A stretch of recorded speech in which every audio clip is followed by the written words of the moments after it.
dar início, continuidade, sobre os problemas da homilética. A gente observamos no estudo anterior os problemas da homilética e o que é que tem levado aos pregadores que ministram a palavra de Deus não conseguir atingir os seus objetivos com relação à proclamação da palavra. E vimos no estudo anterior vários fatores que causam problema na questão da proclamação da palavra de Deus. E nós observamos que esses problemas são o quê? São falhas homiléticas, ou seja, de pessoas que não aceitam as suas limitações homiléticas e pessoais. Então, eu vou pegar aqui para nós recapitular problemas da homilética. No estudo anterior, nós abordamos sobre a falta de preparo adequado do pregador, foi um dos problemas. Falta de unidade corporal na prédica com relação à organização da pregação, ou seja, da mensagem. Falta de vivência real do pregador na fé cristã, foi o último ponto que nós abordamos no estudo anterior, a falta de vivência real do pregador na fé cristã, ou seja, a vida do pregador. Então, esse é um dos maiores problemas para quem prega a palavra de Deus, para quem é um ministro do evangelho, como um pastor, um evangelista, um missionário, ou um diácono, ou um presbítero, ou apóstolo. Tudo isso gera problema para quem está ministrando, porque o que é que a Bíblia nos ensina? A questão da santidade, porque as pessoas estão nos observando. Então, quando você assume uma posição de um ministro ou de um professor, as pessoas elas não estão preocupadas o quanto você fala bonito. Elas podem até admirar a sua forma de você falar bonito.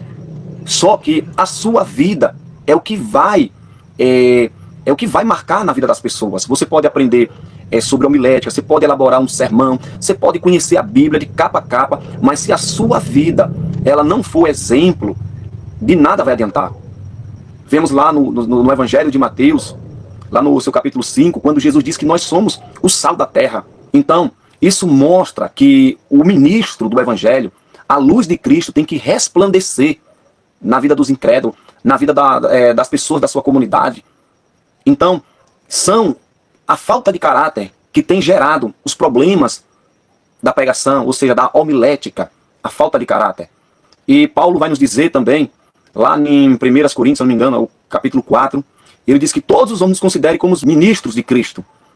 Então, o pregador, ele tem que zelar pela vida dele, ele tem que dar testemunho, porque a falta de vivência da fé, isso leva pregando as pessoas, olha, ali é assim, esse pregador está pregando, mas ele não vive o que ele está pregando. Quero ler junto com vocês Romanos, do seu capítulo 10 e verso 17, que diz: de sorte que a fé é pelo ouvir, e o ouvir a palavra de Deus. Olha o que a palavra está dizendo.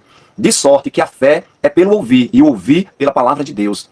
E vemos também lá em Hebreus, do seu capítulo 4, do seu verso 12, que diz: porque a palavra de Deus é viva e eficaz, e mais penetrante do que espada alguma de dois gumes, e penetra a divisão da alma e do espírito, e das juntas e medulas, e é apta para discernir os pensamentos e intenções do coração. Então, observe, o problema não está na palavra de Deus, o problema da homilética não está na palavra de Deus, como nós falou no estudo anterior, certo? Porque como é possível que surjam dificuldades quando essa palavra é proclamada? Por que surgem essas dificuldades quando esta palavra ela é proclamada? Então, o problema não está na palavra, e sim, ou seja, ninguém prega. Porque se a palavra diz que a fé ela vem pelo ouvir pela pregação de Cristo, da palavra, e se a palavra diz que a palavra de Deus é como uma espada de dois gumes, então, nós precisamos, desde já, nos colocar na posição correta. Quando Paulo ele escreve para Timóteo, ele diz: apresenta-te como obreiro aprovado, de que não tem o que se envergonhar, e que maneja bem a palavra, ou seja, que corta a palavra corretamente, significado no grego, que corta a palavra. Então, quem proclama a palavra de Deus tem que procurar, de forma simples, objetiva, se colocar na posição de Deus, do Espírito Santo, se dedicar aos estudos das Escrituras e zelar pelo seu testemunho. Então são essas barreiras que têm causado prejuízo no reino de Deus. São esses fatos que eu abordei aqui para vocês. A falta de vivência do pregador, e isso tem causado problema. E vamos lá agora. Outro ponto também que leva à questão da dificuldade, é outro problema. Você pode estar estudando, você pode ter conhecimento de grego, de latim, de hebraico, só que assim, às vezes o pregador, ele não está vivendo uma vida de pecado, errada diante de Deus. Mas outro problema que leva as pessoas com relação, que gera problema, é quando você vai falar para um público em uma linguagem que não é a linguagem daquele público. Então quem prega tem que falar de acordo com a linguagem do seu público. O que é que adianta? A pessoa ter conhecimento, não desprezando o conhecimento aqui, e chegar no meio de pessoas simples e começar a falar palavras difíceis. As pessoas vão dizer, olha, o pastor pregou bonito, pregou bom, mas eu não entendi nada. São problemas que trazem, né, com relação para quem prega a palavra de Deus. É você trazer uma pregação que ninguém entenda, que as pessoas não conseguem compreender palavras difíceis. Porque olha a pregação de Jesus, olha como Jesus fazia as pregações dele. Jesus, em cada público, ele se dirigia de uma forma diferente. Se era pecador, ele se dirigia de uma forma simples. Se a pessoa estava doente, ele se dirigia para essa pessoa de forma simples. Então Jesus, ele sempre, eu costumo falar, que Jesus ele sempre tinha a isca, né, certa para pescar as almas. Quando ele chega ali na mulher samaritana, ele chegou com qual foi o argumento de Jesus? Que ele era a água da vida. Ele aproveitou aquele momento. Quando as pessoas procuraram Jesus, quando Jesus lá no Evangelho de João 6, quando Jesus multiplicou os pães, Jesus agora diz que ele é o pão, que ele é o pão que desceu do céu. Quando ele chega ali em Mateus 9, do seu verso 9 em diante, que ele chama Mateus, conhecido como Levi, os fariseus ali começaram ali murmurar. E Jesus diz, olha, os sãos não precisam de médico, mas sim os doentes. Olha a forma que Jesus se dirigia para as pessoas, de forma simples.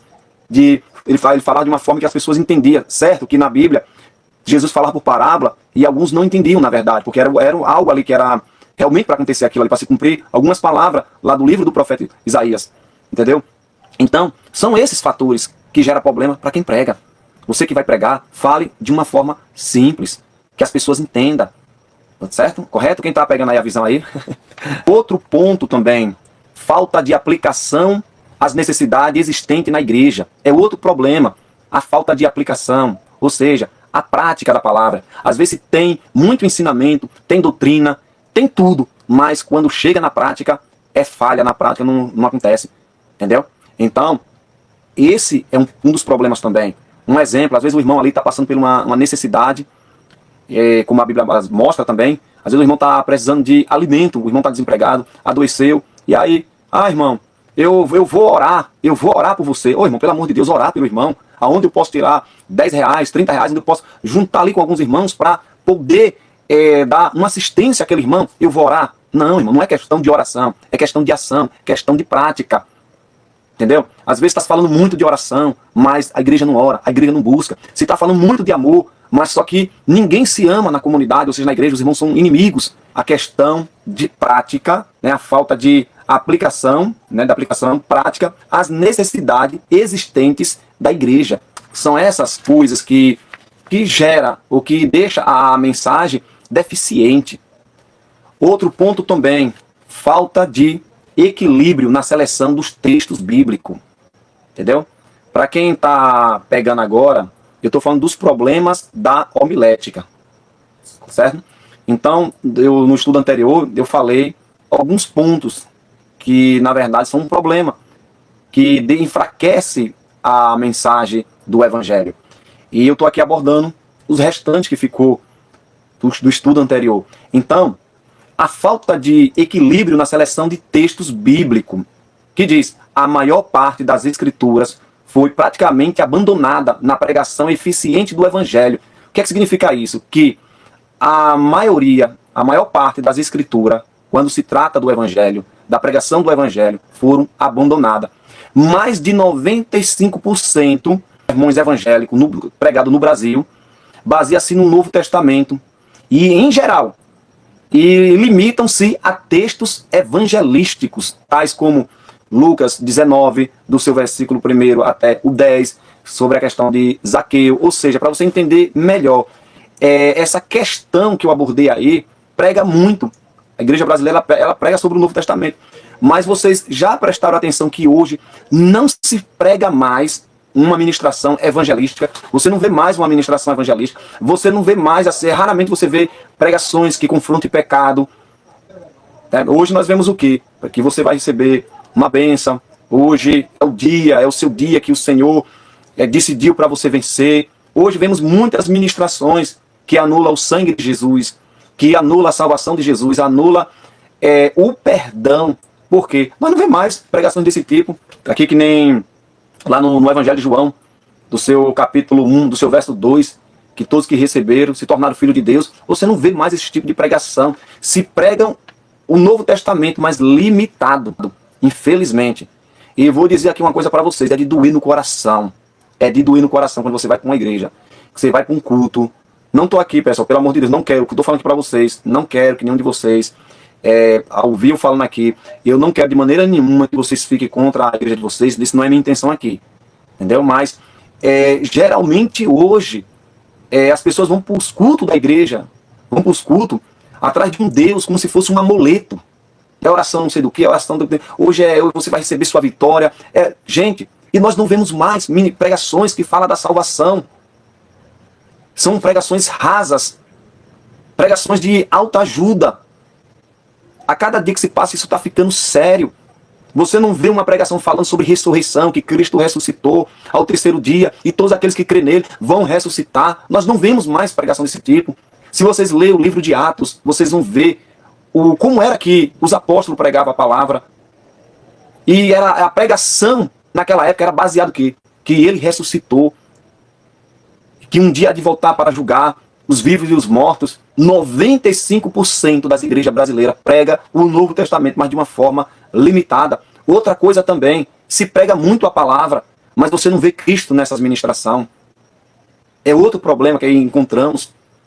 Se fala muito da palavra, mas você não vê nada de Cristo, você não vê aquela mensagem que ele mostra Jesus, como nós vemos ali em 1 Coríntios, do seu capítulo 2, do seu verso 2, quando a igreja de Corinto estava passando por um problema, na verdade, vários problemas. E quando chega no versículo 2, Paulo diz, olha, nada quis saber, a não ser Jesus Cristo, esse crucificado. Gente, a nossa ministração tem que ser Jesus Cristo, as pessoas têm que ver Jesus nas nossas ministrações. Hoje, as ministrações hoje, elas estão baseadas no egocentrismo, ou seja, no ego do ser humano, voltada ao ser humano. É que você foi humilhado, mas Deus vai lhe exaltar e todos vão ver. Hoje nós não vemos uma pregação que diz, olha, você foi humilhado, mas perdoe essas pessoas, perdoe, porque através do seu perdão, elas podem conhecer quem é Jesus. Vamos ver outro fato aqui. Que diz, prega-se a verdade, mas não toda a verdade. É o que eu acabei de falar aqui. Se você estiver com Bíblia aí, eu convido vocês a abrir a Bíblia de vocês em Efésios 3, 8. Efésios 3, do seu verso 8, que diz que o alvo do apóstolo Paulo era o quê? Pregar as insondáveis riquezas de Cristo. Ó, gente, quando lemos as cartas de Paulo, gente, a gente vê ali Paulo sempre mostrando Cristo, mostrando Cristo. É uma coisa linda. Quando chegamos ali nas cartas de Paulo, os ensinamentos de Paulo, mandando que a igreja se fortalecesse em Cristo, que a igreja que recebeu Cristo, que andasse, né, de modo digno.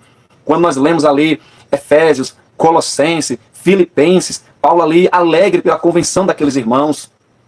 Gente, se nós queremos pregar a palavra com sinceridade, nós precisamos amar as Escrituras, comer mesmo as Escrituras com oração e dedicação, para quando nós abrirmos a nossa boca, saia a pura palavra genuína. Que as pessoas vejam Cristo em nossas ministrações. Que as pessoas sejam impactadas por meio da ministração que Deus tem colocado no nosso coração. Mas nós precisamos nos dedicar de corpo e alma, pessoal, para que isso venha acontecer. Gente, é maravilhoso quando você chega em um culto, que você vê, pode ser uma pessoa simples, pode ser um leigo, pode ser uma pessoa que não tenha nível superior, mas quando ele abre as Escrituras, que ele a interpreta da forma correta, e ele apresenta a Cristo ali, gente, não tem nada maravilhoso do que isso, pessoal. Prega-se a verdade, mas não toda a verdade. A gente vê muitos pregadores que pregam a Bíblia, mas você não vê a verdade ali, certo? Está pregando a Bíblia, mas você não vê verdade. Sempre eu falo para alguns alunos meus, e para alguns irmãos aqui da igreja e amigos, que a gente tem que tomar cuidado quando Quando às vezes as pessoas falam, mas está pregando a palavra, mas que palavra está se pregando? Mas está na Bíblia. Nós precisamos tomar muito cuidado. Porque hoje nós vemos, a cada dia que se passa, muitas pregações que está anulando o sangue de Cristo, está anulando a igreja, o congregar. E vou lhe dar um exemplo aqui. Tem muitas pessoas hoje que não querem ir mais congregar. Estão dentro das suas casas, assistindo cultos pelas redes sociais. Pessoas que acreditam que não precisam mais congregar. O importante é eu estar com Cristo e eu sirvo a Deus em casa. Anulou o congregar e muitas pregações está assim. Pessoas que não têm compromisso com a palavra, que pregam uma meias-verdade, pessoas que não congregam, estão nas redes sociais pregando meias-verdade e muitos cristãos estão engolindo. E nós precisamos tomar muito cuidado com isso. Entendeu? Porque, irmãos, é bom lembrar que os apóstolos, a igreja primitiva daquela época, eles utilizavam sempre o Antigo Testamento, e eles baseavam suas mensagens naqueles 39 livros do Antigo Testamento, irmãos. A ministração deles era todas baseada no Antigo Testamento, na palavra, a verdade completa. É isso que nós estamos precisando hoje, de pregar a palavra, a revelação completa, neotestamentária, completa para as pessoas. Amém? Outro problema também, falta de prioridade da mensagem na liturgia. É outro problema também, pessoal. A falta de propriedade, de prioridade da mensagem na liturgia. E eu vou fazer questão de ler aqui junto com vocês, que diz, ó, o culto teve início pontualmente às 19h30. Um belo programa musical, seguido de música e testemunho empolgante e várias orações e diversos avisos. Finalmente, às 21h30, quando toda a congregação já está cansada, o dirigente anunciou: vamos agora para a parte mais importante de nosso culto. Com a palavra, o nosso pastor que vai pregar o Santo Evangelho. O pastor então fica constrangido de pregar os 40 minutos, pois sabe que ninguém irá aguentar. A característica principal de um culto evangélico é a pregação da palavra. Ou seja, a falta de prioridade da mensagem no culto, ou seja, na liturgia. Um exemplo é que vocês já notaram que canta, ora, quando chega na palavra, as pessoas estão cansadas.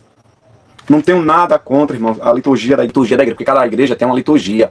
Mas vocês já notaram, é muita apresentação, é coral. Aí quando vai dar a palavra para o pregador, já é tarde. Aí o pregador fica até com receio de prolongar, porque sabe que se prolongar, as pessoas não aguentam, porque as pessoas já estão cansadas. Tudo tem que ter ordem e decência. E tudo tem que ser no seu devido lugar. Mas a palavra, ela tem que ter prioridade no culto. A palavra, ela é tudo. E eu mesmo, sinceramente, eu fico triste quando eu vou para alguns lugares que aí muita apresentação, muito não sei o que, nada contra, viu, pessoal? Pelo amor de Deus. O que eu estou falando aqui é a questão de não priorizar a palavra. Da palavra não ter prioridade. E quando vai dar, assim, quando a questão da palavra, quando vai passar para a palavra, a igreja está toda cansada. A característica de um culto, né, de um culto evangélico é o quê? É a palavra. Se você lê os evangelhos, se você lê o livro de Atos, você vai ver que a palavra, ela estava em primeiro lugar. A palavra era priorizada. Então que nós possamos priorizar a palavra. Vamos dar uma passadinha aqui, já expliquei aqui. Outra coisa também, pessoal, falta de um bom planejamento ministerial. Essa aqui vai ser boa para vocês, viu? A falta de planejamento ministerial é outro problema que tem dificultado a vida de quem prega a palavra de Deus. E principalmente quem trabalha, né? Quem trabalha, gente, quem trabalha, tem muitas ocupações, sabe que não é fácil quem prega, porque você precisa se organizar, estudar. E isso tem causado até um transtorno para quem prega a palavra de Deus. E a gente vai ver aqui sobre essa questão, né? A falta de um bom planejamento ministerial, que diz: o pregador eficiente tem de planejar sua pregação com antecedência. Ou seja, quem prega tem que se planejar com antecedência. Porque você pregar no último dia, se preparar para o último dia, lembra que eu falei no estudo anterior, quem não se prepara fica sem mensagem? Então, é por essa questão aqui, a falta de um bom planejamento ministerial. Quando não há planejamento, vai causar isso aí. Que algumas vezes, né, tem pastores que têm o tempo de estudar, ou seja, quem não é só pastor, quem prega, tem o tempo de estudar e muitas vezes vai preparar o seu sermão na sexta ou no sábado para domingo. Ah, minha gente, aí vai gerar uma série de coisas terríveis mesmo. De desconforto mesmo, tensão, ansiedade, certo? Diz assim, algumas vezes a decisão é feita na sexta-feira ou no sábado. A pregação sem um plano de longo alcance produz diversos resultados negativos. Nesse momento aqui eu vou abordar alguns pontos negativos. Primeiro, o pregador é colocado sob tensão e ansiedade desnecessárias. Quem já passou por isso? Quando você não se prepara, ou vai se preparar em cima do dia da pregação, é ansiedade, é dor de cabeça, é aquela agonia, é falta de concentração, é nervosismo. É normal ter o nervosismo, mas quando não tem a preparação antecipada, vai gerar isso, nervosismo e ansiedade. Correto? Outro fator também, muitos pastores simplesmente pregam os mesmos sermões, domingo após domingo. Eles escolhem um texto novo, mas, no fim, o conteúdo acaba sendo idêntico ao daquele outro velho sermão. Ou seja, é outro problema também, né? Prega a mesma palavra, só aquela coisinha, arroz com feijão. Entendeu? Tem um sermão, às vezes prega outro sermão, mas é idêntico àquele. Eu lembro certa vez, meu irmão me falando, né? Ele falou, pastor, eu não aguento mais de todo domingo escutar praticamente a mesma coisa. Entendeu? Tem pessoas que, quando vai pregar, é só Marta e Maria e o cego de Jericó, meu amigo. É só esse tema aí. Entendeu? Então, devemos tomar muito cuidado com isso. De você não estar trazendo o mesmo assunto, mesmo que seja um sermão diferente, de um tema diferente, mas você tem que tomar cuidado para você não trazer a mesma coisa, ou seja, a palavra idêntica. Correto? Por quê? Porque nós devemos tomar cuidado com isso.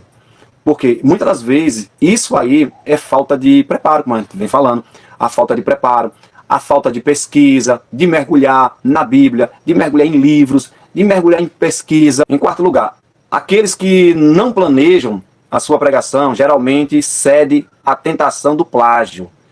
Olha outra coisa também aqui. Aquele que não planejam sua pregação geralmente cede à tentação do plágio. Gente, o plágio é terrível. Pastor, mas me explica o que é plágio aí. Eu quero que vocês saibam. É você estar pegando pregação, você assiste a pregação agora de manhã no YouTube, de noite você está pregando aquela mesma pregação, falando que nem o pregador. Eu lembro, certa vez, lá em 2003, 2004, acho que pela aí mesmo, é pela aí. Eu lembro que, na época, o pastor Marcos Feliciano, ele estava no auge. O pastor Marcos Feliciano, ele deu uma levantada no movimento pentecostal, estava um pouco caído, desacreditado. E aí, naquela época, o pastor Marcos Feliciano, rapaz, eu assistia todas as pregações do pastor Marcos Feliciano. Naquela época, ninguém não tinha celular. Você ia numa locadora, alugava fitas VHS e assistia em sua casa. E nem todo mundo tinha um videocassete.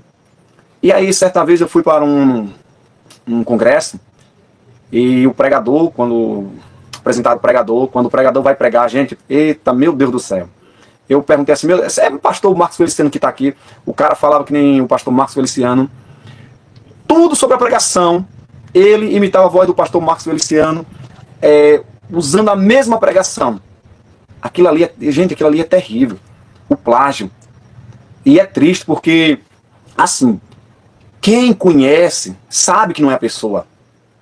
Isso se chama pregador decoreba, que fica decorando. É o tal do pregador decoreba. Não seja você mesmo. Seja você mesmo. Claro que tem pregadores que nos influenciam. Isso é normal. Mas o que você não pode fazer é você plagiar aquela pregação, copiar aquela pregação, falar que nem um pregador. Isso é terrível. Certo? Diz assim, outros motivos que resultam em problemas para a homilética, além das dificuldades já mencionadas, devemos lembrar que a pregação vem sendo desvalorizada pela secularização que atinge nossas igrejas. Muitas famílias prefere assistir ao Fantástico, em vez de ouvir uma mensagem simplesmente exortativa e moralista. Ou seja, hoje, por que as pessoas hoje elas não querem ir para a igreja e preferem estar em casa assistindo pelo celular? Por quê? Porque às vezes vai para a igreja. Não, gente, pelo amor de Deus, preste bem atenção, para ninguém distorcer o que eu estou falando, viu? Não estou incentivando você não ir para a igreja, pelo amor de Deus, não é isso não, viu? Porque muitas pessoas às vezes não querem ir para os cultos. Porque quando chega lá, é aquela mensagem seca, moralista, entendeu? Aquela ministração que você vai sair de lá pior. Eu já passei por isso. E, meu Deus me perdoe, tem lugares que você sai pior. Porque você não vê uma ministração, você não vê uma essência da palavra. E hoje é o motivo também de muitas pessoas fracas não querer ir e preferir estar em casa assistindo pelas redes sociais por essa questão, por ser uma ministração moralista. Você chega lá, é só metralhadora. Às vezes, um exemplo, às vezes a igreja está passando por um problema e às vezes ali o pastor, de permanecer centrado e ministrar a palavra na sua simplicidade e tentar resolver os problemas, aí só metralhando. Meu amigo, não tem quem aguente. Entendeu? Não tem quem aguente. A verdade é essa. E nós precisamos tomar muito cuidado com isso. Entendeu? E hoje as pessoas elas não estão parando para refletir devido à correria, devido à secularização que nós estamos vivendo nos dias de hoje. As coisas a cada dia que se passa estão ficando difíceis. E é por isso que nós precisamos, desde já, nos voltar à palavra de Deus. Ser obreiros que manejam bem a palavra de Deus. E eu quero dizer para você que nesse momento, Deus, Ele te escolheu para você ser um ministro da palavra, para você ministrar a palavra da forma que ela é, da forma que ela precisa ser ministrada. Que nós possamos, em o nome de Jesus, amar esta palavra, guardar esta palavra no nosso coração, estudar a palavra, orar, pedir a Deus direção na palavra, para nós não estar oferecendo qualquer coisa para as pessoas. Entendeu, pessoal? Porque a palavra de Deus, ela é viva e eficaz. E nós precisamos confiar desde já. Quando nós pregamos a palavra, nós precisamos confiar que a palavra ela é o suficiente. Amém? Que a palavra é o suficiente e não está inventando nada, não tentando misturar a palavra com aquilo que não é Cristo. Certo? Então, vimos aí esses problemas da homilética que tem causado transtorno para quem prega a palavra de Deus. Então, você que prega a palavra, se prepare, ore, estude a palavra, porque você sabe por que hoje algumas pessoas estão pregando uma palavra de qualquer jeito, muita heresia. Você sabe por quê? Por falta de pessoas que queiram estudar a palavra de Deus, que se levante para trazer uma ministração correta. Entendeu? E eu quero lhe dizer uma coisa para você. Quem não estuda a palavra, acredita em qualquer coisa. Entendeu? Tem muita gente doida dizendo que é apaixonada por Jesus e falando um monte de bobagem. Então é por isso que nós precisamos, pessoal, e devemos estudar a homilética. Amém? Então, vamos parar por aqui.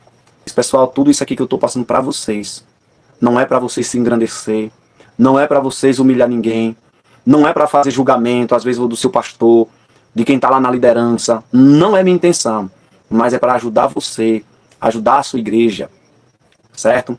Mesmo se você não é alguém que pregue, mas você pode estar orientando uma pessoa. Olha, eu fiz um curso de homilética. Vá, faça um curso de homilética, vai lhe ajudar muito.